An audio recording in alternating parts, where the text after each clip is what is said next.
মসজিদে যতক্ষণ বৈশা থাকে এক ফেরেশতা ডাইনে বৈশা চোখের পানি জড়াইতে থাকে, আল্লাহুম্মা গফিরলা, আল্লাহ আরে মাফ করে দেন না। আল্লাহ বলে তোরা তো আইলো গেল কি, আপনার ঘরেই তো বের হইছে, আমাকে জিজ্ঞাসা করেন কেন তোর দিলে এত ব্যথা কেন?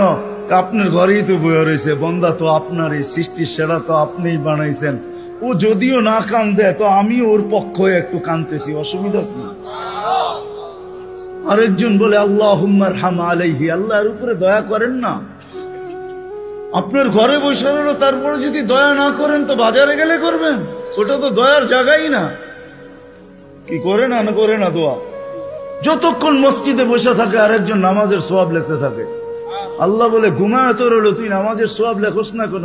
ঘুমাইলো তো আপনার বাড়িতেই ঘুমাইছে, আর কোথায় ঘুমাইছে? সওয়াব লিখবো না তো লিখবো না কেন? এটাও ফেরেশতা চালায়। আপনি ভাবেন শ্বাস প্রশ্বাস এমনি নেন? কন্ট্রোল রুম আছে, কন্ট্রোল রুম। হ্যাঁ, হাবায়েক ফি আখবারিল মালায়েক কিতাবে আছে, জালালউদ্দিন সুয়ুতী রহমাতুল্লাহ আলাইহি লেখা।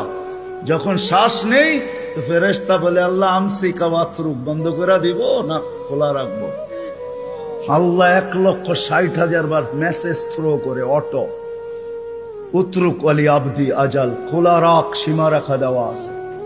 যেদিন সীমা রেখায় আসবে ওই দিন বলবো টানবো তো আর ছাড়তে দিবি না, ছাড়বো তো আর টানতে দিবি না। বিনা দ্বিধায় 1,60,000 বার শ্বাস প্রশ্বাস নিতেছি। আসেন একটু ভাবি।